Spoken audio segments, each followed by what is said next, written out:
Ma'am, are we going to discuss about the study plan of NABARD grade A, or is this some drawing or what? Guys, before we discuss a study plan, you need to understand कि जो मैं आपको देने वाली हूँ वो ये plan है, ये देख रहे हो आप, है ना? आपकी जो एग्जाम की सक्सेस है वो लाई करती है यहाँ, तो मैं आपको प्लान दे रही हूँ। बीच में क्या इंपॉर्टेंट चीज है? एग्जीक्यूशन। तो you must not think that I have watched a video, मैंने वो प्लान देख लिया है और बस मुझे सक्सेस मिल जाएगी। सबसे ज्यादा एफर्ट आपका इसमें लगेगा, एग्जीक्यूशन में, प्लान को सक्सेस तक ले जाने में। ये मैं पहले ही क्लियर कर देना चाहती हूँ। हाँ, एग्जीक्यूशन में कैसे मैं आपके साथ रहने वाली हूँ, हम सब, पूरी हमारी अड्डा की टीम आपके साथ रहने वाली है, मैं वो भी बताऊंगी, ठीक है? लेकिन अपने माइंड को बिल्कुल क्रिस्टल क्लियर रखना कि this is a plan, it will take a lot of effort from my end, it will take my blood and sweat literally, कि मुझे करना है अगर सक्सेस तो, ठीक है? तो आगे प्लान पे बढ़ने से पहले गाइज आई वुड वांट कि आप प्लीज हमारी जो मोबाइल एप्लीकेशन है वो डाउनलोड कर दीजिए अगर अब तक नहीं की है तो, क्योंकि बहुत सारा क्वालिटी कंटेंट आ चुका है और आने वाला है, इन मेकिंग है, जो आपके एग्जाम्स को आपको एक्चुअली में हेल्प करेगा पेपर क्लियर करने में। तो आप हमारे अगर लाइव बैच में एनरोल होना चाहते हैं, I think live batches are the best thing, जहाँ पे आपको फैकल्टीज डेली आते हैं, एक शेड्यूल के हिसाब से अपना सारा सिलेबस कवर करवाते हैं, हम वो करने वाले हैं। उसमें एनरोल अगर आप करना है तो ऑब्वियसली इसे आपके थ्रू आप कर सकते हैं, और उसके लिए ना आपको एक बहुत अच्छा कूपन कोड भी मिलेगा जो नीचे भी दिख रहा है आपको, Y754, मैक्सिमम डिस्काउंट अवेल कर सकते हो आप उससे, ठीक है? तो अब ये तो मैंने आपको थोड़ा सा डरा दिया ये दिखा के, लेकिन अभी आपको थोड़ा ईज आउट चीजें बताती हूँ कि कैसे आपको हेल्प करूंगी मैं और हम सब। उससे पहले एक बहुत इंपॉर्टेंट क्वेश्चन, नोटिफिकेशन मैम कब आएगी? नोटिफिकेशन आएगी तभी तो तैयारी होगी, as if it's a trigger, जो प्रेस होगा तो इधर से तैयारी शुरू हो जाएगी। ऐसा कुछ होता नहीं है, बट स्टिल मैं आपको ये बताना चाहती हूँ कि एज ऑफ नाउ अप्रैल के मंथ में मैं आपको ये नहीं कह सकती कि नोटिफिकेशन आपकी अगले मंथ आ रही है, ठीक है? इट माइट कम, आ भी सकती है, क्योंकि ये मैंने पहले बहुत बार डिस्कस किया है कि NABARD is actually in need of the grade A officers. NABARD क्योंकि ऑफिसर्स रिटायर हो रहे हैं तो उन्होंने आरटीआई में रिप्लाई किया था कि हमें ग्रेड ए ऑफिसर्स चाहिए। और आपने ये भी जरूर सुना है, जरूर सुना होगा, नहीं सुना तो मैं बता देती हूँ कि there is a good chance कि नाबार्ड जो है अभी रिक्रूटमेंट करे और ईयर एंड में एक और रिक्रूटमेंट करे। तो आपको क्या करना है? सिर्फ तैयारी।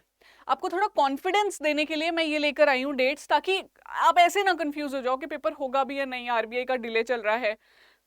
That does not impact NABARD का, क्योंकि NABARD has its own requirements. तो 2009 पिछले 10 सालों से ऑल दो पेपर हो रहा है, लेकिन 19, 20, 21, 22 का मैं आपके सामने नंबर ऑफ वैकेंसीज भी लाई हूँ कि कैसे वो इंक्रीज होती रही अगर आप देखो तो। 2019 में 79 वैकेंसीज थी, 150 आई, 148 आई, 168 आई, तो इसके अराउंड एटलीस्ट हम वैकेंसीज एक्सपेक्ट कर रहे हैं। और ऐसा रहता है कि नोटिफिकेशन जो डेट है वो मई थी, फिर जैन, जुलाई, जुलाई, तो पिछले 2 सालों से जुलाई जुलाई में नोटिफिकेशन डेट आ रही है। इस बार हम जल्दी एक्सपेक्ट कर रहे हैं, जुलाई से पहले, क्योंकि एक तो जो साइकिल था ना पूरे एग्जाम का, लाइक नोटिफिकेशन डेट से ज्वाइनिंग तक, वो जल्दी कंप्लीट किया इस बार नाबार्ड ने। जुलाई में नोटिफिकेशन आई, फेब में ही कंप्लीट कर दिया, ज्वाइनिंग दे दी बच्चों को, फेब में ही दे दी ज्वाइनिंग, जो एज ऑफिसर्स थे एक्चुअली। तो इसलिए हम एक्सपेक्ट कर रहे हैं, और ऊपर से रिक्वायरमेंट भी है नाबार्ड को, तो नोटिफिकेशन जल्दी आ सकता है जुलाई से पहले, ठीक है? अब एग्जैक्ट कब आएगा that should not matter to you, what should matter is your preparation. उसी के लिए मैं ये वर्केबल स्टडी प्लान नहीं हूँ, ये तो हो गया कॉन्फिडेंस की बात कि हाँ भाई पेपर नोटिफिकेशन आने वाली है, अपने को टेंशन नहीं लेनी है। अभी करना क्या है देखो, अगर आप ये स्टडी प्लान देख रहे हो और आपको फेजेस ऑफ द एग्जाम नहीं पता है, डिटेल्ड सिलेबस नहीं पता है, तो प्लीज एक काम करना, जाके जो हमारे यूट्यूब पे वीडियोस अवेलेबल है उनको देख लीजिए, यू शुड बी अपडेटेड, क्योंकि you can not say that I am a serious और sincere aspirant if you do not know about the phases of the examination, about the syllabus of the examination, ठीक है जी? मैं quickly आपको बता रही हूँ यहाँ पे कि फेज 1 आपका 200 मार्क्स का होता है, which is qualifying in nature, यानी कि आपको सिर्फ फेज 2 में बैठने के वो काम आता है। उसके अंदर जो सब्जेक्ट्स हैं आपके डिवाइडेड है, 5 सब्जेक्ट्स आर क्वालिफाइंग अगेन, कि सिर्फ आपको उनकी सेक्शनल कट ऑफ क्लियर करनी है। 3 सब्जेक्ट्स जो हैं वो आपके मेरिट हैं, जो फुल कट ऑफ है 100 मार्क्स की, वो इनकी आती है, इनके बेसिस पे आती है, which is GA, ESI, ARD, ठीक है? फेज 2 आपका 200 मार्क्स का है, जिसमें अगेन 2 पेपर होते हैं। एक पेपर आपका इंग्लिश का होता है डिस्क्रिप्टिव, और एक होता है ईएसआई एआरडी का कंबाइंड पेपर। तो ईएसआई एआरडी अगेन यहाँ भी इंपॉर्टेंट हो जाते हैं, ठीक है? और इंटरव्यू होता है 50 मार्क्स का। तो फाइनल कट ऑफ जो निकलती है वो निकलती है 250 मार्क्स में से, ठीक है? ये आपको इतना पता होना चाहिए, ठीक है? अंदर का डिटेल्ड पैटर्न जो है वो अगेन आप प्लीज फाइंड आउट कीजिए, बहुत इजीली आपको मिल जाएगा, पता है तो बहुत बढ़िया। अच्छा, जब आप ये सिलेबस देख लेते हो, पैटर्न देख लेते हो, आपको सब पता चल जाता है, प्रिपरेशन करनी स्टार्ट करते हो, तो ऑब्वियसली यू लिस्ट डाउन, जब प्लान बना रहे हो तो सारी चीजें लिखोगे ना कि मुझे क्या क्या कवर करना है, वो ये लिस्ट है। एआरडी स्टैटिक पढ़ोगे आप, ईएसआई स्टैटिक पढ़ोगे, करंट अफेयर्स ईएसआई एआरडी दोनों के, रिपोर्ट्स हैं पढ़ने को, गवर्नमेंट स्कीम्स हैं, इंग्लिश में essay writing, letter writing, press writing है, न्यूज़पेपर रीडिंग भी करना है या नहीं करना है, रहता है ना कंफ्यूजन, कौन प्रिपेयर करना है हमें, रीजनिंग करना है, इंग्लिश करना है, डिसीजन मेकिंग करना है, कंप्यूटर नॉलेज करना है, ये जो 5 हैं आपके जो क्वालिफाइंग सब्जेक्ट्स हैं फेज 1 के, राइट। और स्टैटिक जीए भी एक अलग है जी, उड़ रहा है, जनरल अवेयरनेस करंट तो है ही, एक स्टैटिक भी है। तो ये सारी चीजें एक्चुअली आपको कवर करनी है, पर फिर ये प्लान ही किस काम का, मैम का, अगर यही ना पता चले कि कैसे कब क्या करना है ना, उसी के लिए प्लान है। इन सब चीजों को मैं बड़े ही एक प्रॉपर वे में आपके लिए ब्रेक करके लाई हूँ। मैंने आपके पिलर्स बनाए हैं एग्जामिनेशन के, नाबार्ड ग्रेड के 4 पिलर्स हैं। What are those four? You can say 4 pillars, और I usually ऐसे भी मैं बोलती हूँ कि गाड़ी के 4 टायर्स हैं। वो क्या है? पहला is ESI, economics and social issues, it will of course include static as well as current, although ESI में करंट अफेयर्स की वेटेज काफी ज्यादा है।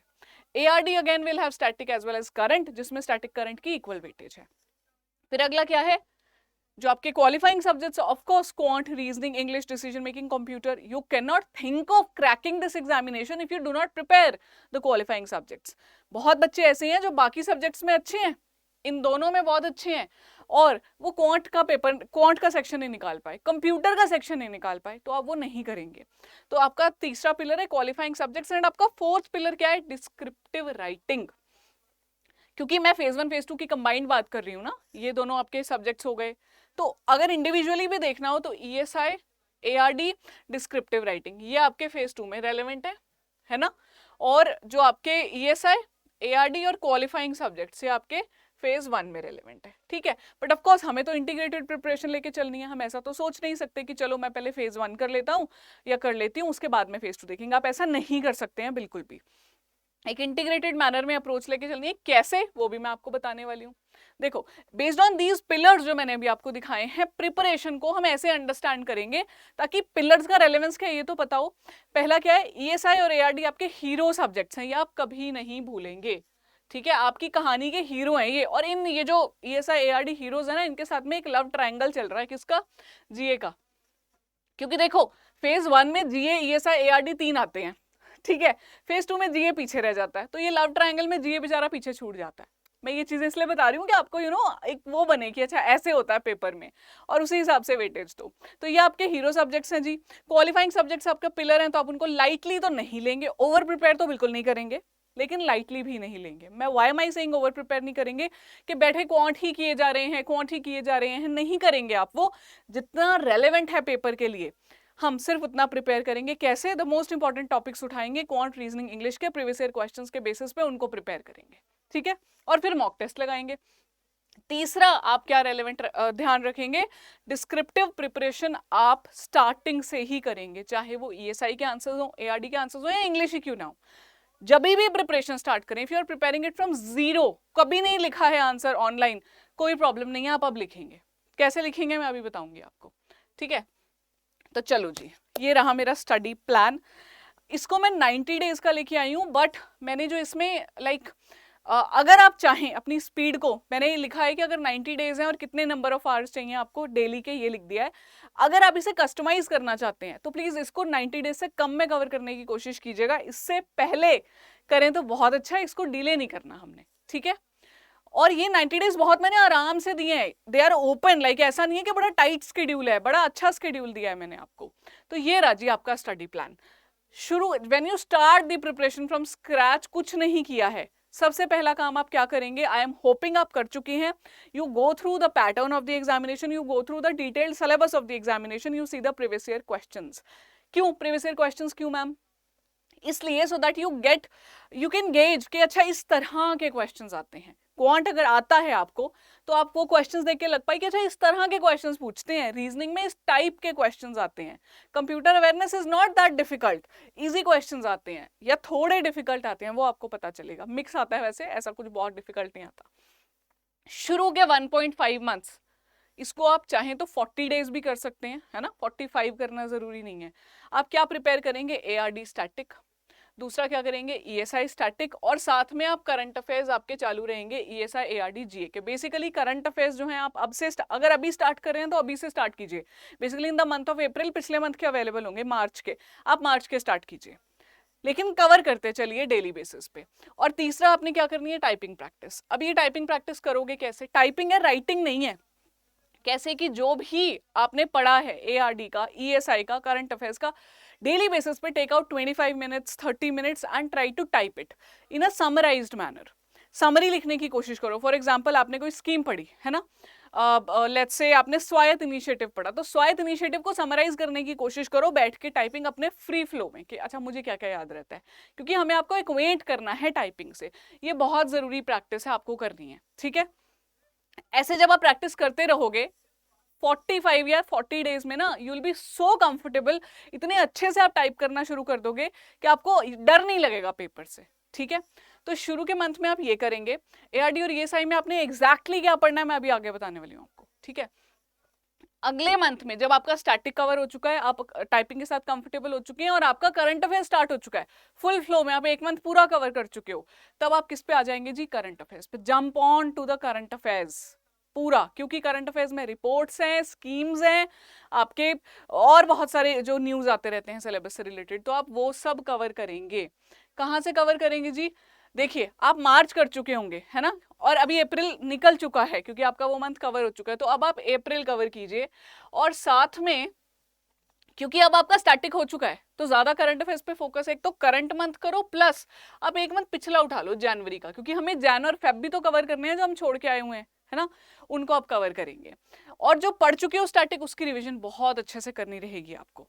अगर नहीं करेंगे रिविजन तो प्रॉब्लम आएगी क्योंकि सब भूल जाओगे, ठीक है। और अब इसके साथ में क्या करना शुरू कीजिए, एक एक सब्जेक्ट उठा लो। क्वांट उठा लो, पहले कुछ दिन क्वांट करो, 10-15 दिन 20 दिन भी लगा सकते हो, रीजनिंग करो, इंग्लिश करो, ऐसे ऐसे करके आप डिवीजन करके अपने सब्जेक्ट्स कवर कर सकते हैं। आप चाहें तो डिसीजन मेकिंग और कंप्यूटर को बाद के लिए भी छोड़ सकते हैं कि जब पेपर की नोटिफिकेशन आएगी तब भी कवर हो जाएगा। क्वांट रीजनिंग इंग्लिश पे आप फोकस कीजिए। अगर आपके ऑलरेडी अच्छे हैं क्वांट रीजनिंग इंग्लिश तो आप डिसीजन मेकिंग कंप्यूटर करो, ठीक है। एंड बिकॉज मैं ऐसा इसलिए कह रही हूँ because there are a lot of students जिनको बैंकिंग, जिन्होंने पेपर दिया हुआ है या जिन्होंने UPSC या कोई और भी पेपर दिया हुआ है, तो उनका क्वांट रीजनिंग इंग्लिश डिसेंट है, क्योंकि इस वाले पेपर में तो हमें सिर्फ क्वालिफाई करना है। So what will you do is that you will focus on decision making and computer, लेकिन it will not take much of your time, 20-25 days। बचे हुए टाइम में क्या करना है, इसी की प्रैक्टिस करो, थोड़ा थोड़ा बीच में टाइपिंग भी कर लिया करो, आंसर्स लिखने की। अब आप आंसर्स पे आ जाओ प्रॉपर, यहाँ पे तो आप टाइपिंग प्रैक्टिस कर रहे थे ना समरी लिख के, अब आप आंसर्स लिखने की प्रैक्टिस करो। रिविजन कर रहे हो तो रिविजन प्रैक्टिस के थ्रू हो जाएगी। ये दो चीजें आपने दो सेट्स में जो मैंने डिवाइड किया है, ये है जो मेन चीजें आपने करनी है। इसके बाद जो भी टाइम बचेगा आप उसमें क्या करोगे, revision of all the current affairs that you have prepared. चाहे तो अपने शॉर्ट हैंड नोट्स बनाओ या आपके पास PDFs हैं आप उससे रिवाइज करो। Second very very important is mock tests. Mock test लगाना आपको शुरू करना होगा। इफ यू वांट आप मॉक टेस्ट इस सेट में भी लगा सकते हो, जब आपके करंट अफेयर्स हो चुके हैं, स्टैटिक हो चुका है, एक क्वांट हो चुका है, लेट से आप सेक्शनल टेस्ट लगाना शुरू करो, है ना। तो ऐसे आपको डिवाइड करना रहेगा। मेन चीजें मैं बता चुकी हूँ कि ये आपको कवर करनी है। कितने नंबर ऑफ आवर्स हैं that you have to study on a daily basis, minimum 4 to 5 hours. ये मैं इसलिए बोल रही हूँ क्योंकि इफ आई से 4 to 5 आवर्स दैट, उसके अंदर आपका टाइम वेस्ट भी करोगे आप अपना। यू विल बी सिटिंग, इधर उधर बैठोगे, स्क्रॉल करोगे, टेलीग्राम चैनल देखोगे, यूट्यूब देखोगे, लेकिन मिनिमम आपसे मुझे इतना टाइम तो चाहिए। और उसमें ये नहीं है कि 4 से 5 घंटे के अंदर आपने 3 घंटे टाइम वेस्ट कर दिया, ठीक है, थोड़ा बहुत चलेगा, 15-20 मिनट आपने कर दिया, बट इतना टाइम आपसे डेली बेसिस पे चाहिए। और जब वीकेंड आए, कोई छुट्टी आए, whenever you can take out time, stretch it to 8 hours, yes you must. और इन एक्स्ट्रा आवर्स में रिवीजन करनी है। ये जो एक्स्ट्रा आवर्स है ना वीकेंड के, उसमें कवरेज से ज्यादा फोकस करना है रिवीजन पे, because you can not crack this examination if you do not do appropriate revision. Revision आप डेली बेसिस पे भी करेंगे, इन 4-5 घंटों में से कुछ समय आप रिवीजन का निकालेंगे, फिर आप वीकली भी करेंगे जो मैंने आपको एक्स्ट्रा आवर्स बताए हैं, और इसके अलावा आप एक मंथली रिवीजन भी रखोगे कि हाँ मेरा मंथ में कितना कवर हो गया, let me just sit back, let me see मेरा कितना कवरेज हो चुका है। और डिस्क्रिप्टिव प्रैक्टिस है, आप 25 to 30 मिनट्स की डेली बेसिस पे करते रहेंगे। ये शुरू में एक बारी कंसिस्टेंसी बना लो, अगर वो बन गई उसके बाद में कम कम भी करोगे तो चलेगा, ठीक है। क्योंकि अगर if you leave it to later later later, वो लेटर आता ही नहीं है, इसलिए शुरू में करना बहुत जरूरी है, ठीक है। तो this is the study plan that you ought to follow. अब मुझे आपको ये बताना है कि स्टडी प्लान में कुछ ऐसी चीजें जो आपको पढ़नी क्या है।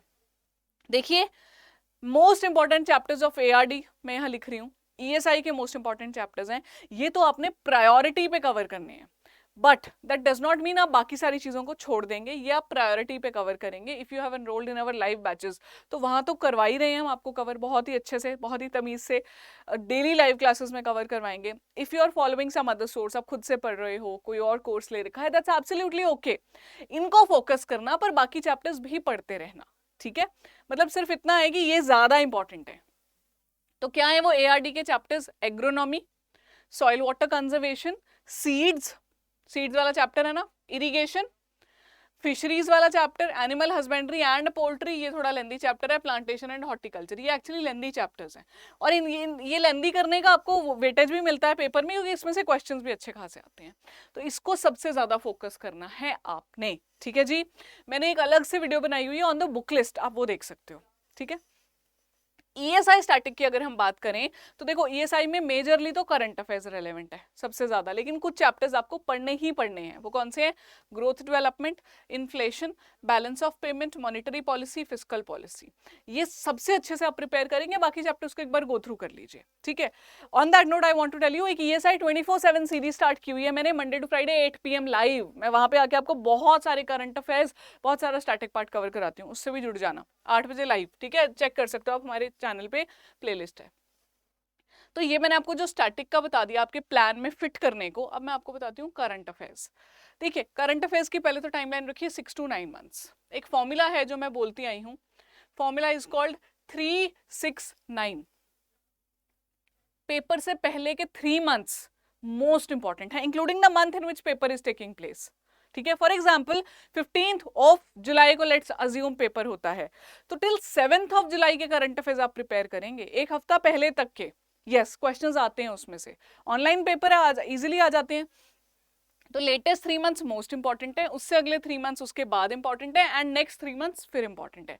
तो all in all 9 months important है, पर ज्यादातर पेपर 70-75% शुरू के 6 महीने से ही आता है, ठीक है। तो टाइमलाइन 6 to 9 मंथ्स है, और आपके करंट अफेयर्स में आपने रिपोर्ट्स करनी है जी, गवर्नमेंट स्कीम्स करनी है, और सिलेबस रिलेटेड डेवलपमेंट्स करनी है। जैसे एग्रीकल्चर कोई पॉलिसी लॉन्च कर दी गवर्नमेंट ने, एग्री एक्सपोर्ट्स पे कोई पॉलिसी लॉन्च कर दी, कोई न्यू ब्रीड काफी न्यूज में चल रही है फिशेस की, वो एग्रीकल्चर का हो गया। और ईएसआई में तो पता ही आपको, हेल्थ, एजुकेशन, पता है ना। आई एम होपिंग आपने थोड़ी वीडियोस देखी हुई हैं, मैंने काफी वीडियोस प्रोवाइड कर रखी हैं इस पे कि कौन सी चीजें इंपॉर्टेंट है ईएसआई में, सोसाइटी को इम्पैक्ट करती हैं, जो human development, education, employment, health, ये सब रेलेवेंट है। तो सारे developments related to these, right. Report में आप कवर करोगे क्या? द रिपोर्ट्स जो एक तो इस टाइमलाइन में रिलीज हुई हैं, दूसरा जो reports are related to your syllabus topics, ठीक है। सिलेबस खोल के देखना जो, और मैंने बताई भी हैं। और रिपोर्ट में क्या कवर करोगे? ये points, these are the dimensions that you need to cover. क्यों? क्योंकि again majority of the paper 80 to 85% इन्हीं डायमेंशंस पे आएगा। तो आप चाहो तो सब कवर कर लो, पर कवर करना इज नॉट इनफ, रिवाइज करना is enough, is like required. So who has released the report? What are the findings of the report? What are the indices that have been released? What is India's rank? On what parameters? What are the recommendations or suggestions? तो बहुत ही logical flow में चलना है आपने। जब आप कोई report read करते हो तो नोट्स बनाया करो उसके छोटे छोटे। मैंने एक सीरीज भी स्टार्ट की हुई है द रिपोर्ट कार्ड करके, वो भी देखो, इतना कुछ है चैनल पे, प्लीज एक्सप्लोर करो, ठीक है। तो ईएसआई 24/7 और रिपोर्ट वाली सीरीज है, वो आप देख सकते हो। फिर जब स्कीम आप पढ़ रहे हो, स्कीम की भी एक सीरीज स्टार्ट हो रही है अभी रिसेंटली हमारे चैनल पे, ministry who has like launched the scheme, कौन से साल में रिलीज हुई है, क्या ऑब्जेक्टिव है उसका, क्या टारगेट है, बेनिफिशियरीज उसके कौन कौन होने वाले हैं, व्हाट आर द डेवलपमेंट्स, अगर पुरानी स्कीम है तो क्या चल रही है, ये चीजें हैं जो आपने पढ़नी है स्कीम्स में। प्लीज नोट दिस डाउन, मैं ये पीडीएफ भी शेयर कर दूंगी आपके साथ ताकि आपको ये मिल जाए, ठीक है। तो ये था जी जो आपने करना था। ईएसआई एक पिलर कवर कर लिया मैंने आपका, ईएसआई वाला, एआरडी वाला भी कर लिया, उसके दोनों के करंट अफेयर्स भी बता दिए। इसके अलावा quant reasoning, English, decision making, computer में आपको बता चुकी हूँ ये आप कैसे कवर करेंगे। टॉपिक्स देखिए जो प्रीवियस ईयर्स में आ चुके हैं, यूट्यूब वीडियोस को रेफर करो, कुछ बेसिक बुक्स हैं उनको रेफर करो, and self practice, that shall beat. और उसके बाद मॉक टेस्ट, उसके ऊपर top of that mock test रहेंगे। तो मैंने जो 4 पिलर्स बताए थे, 3 पिलर्स को मैंने टच कर दिया आपके स्टडी प्लान में। अभी 4th पिलर है जो डिस्क्रिप्टिव राइटिंग, उसकी थोड़ी बात कर लें। देखो, डिस्क्रिप्टिव राइटिंग को कभी भी आपने ऐसा नहीं समझना है दैट इट इज समथिंग बहुत ही अलग, मैंने तो कभी आंसर नहीं लिखा है, I am not good in typing, I am not good in retaining things, मैं कैसे लिख पाऊंगा या लिख पाऊंगी. You don't have to worry about it on those lines. Rather, what you need to do is whatever you prepare for objective questions, current affairs ho, ESI ho, ARD ho, you try to use it in descriptive part. When you do that, what are you doing? एक तो revision हो रही है आपके सारे objective part की, और दूसरा वही कंटेंट यूज हो रहा है आपका एक्चुअली, तो आपको कुछ नया नहीं करना पड़ रहा. नया क्या करना पड़ रहा है? सिर्फ राइटिंग स्किल्स बेटर करने पड़ रहे हैं. तो एक्चुअली में आपको करना क्या है, यू हैव टू लर्न पहले तो ऑल द फैक्ट्स जो आप पढ़ रहे हो करंट अफेयर्स, उनके नोट्स बनाने शुरू करो टॉपिक वाइज. एजुकेशन से रिलेटेड सारी रिपोर्ट्स एक तरफ, हेल्थ से रिलेटेड एक तरफ, जेंडर इशू से रिलेटेड एक तरफ, लेबर इशू से रिलेटेड एक तरफ, क्लाइमेट चेंज से रिलेटेड एक तरफ, हैप्पीनेस इंडेक्स की रिपोर्ट है उसे ह्यूमन डेवलपमेंट में डाल दो. ऐसी रिपोर्ट्स अलग अलग, स्कीम्स भी उसी में डालना शुरू कर दो. ठीक है. उसके बाद जब आप आंसर्स लिखोगे, जैसे मैं पहले बता रही थी, कुछ दिन समराइज करके, उसके बाद आपको क्या करना है, learn the art of writing IBC. IBC एक फॉर्मेट है, यूनिवर्सल फॉर्मेट है जो कुछ भी लिखने के काम आता है. Intro, body, conclusion. Anything that has been started, let's say review MSP or what is the relevance of MSP. Always start with an introduction. Background दो, MSP क्या है, current rates of MSP क्या चल रहे हैं, who releases MSP, है ना.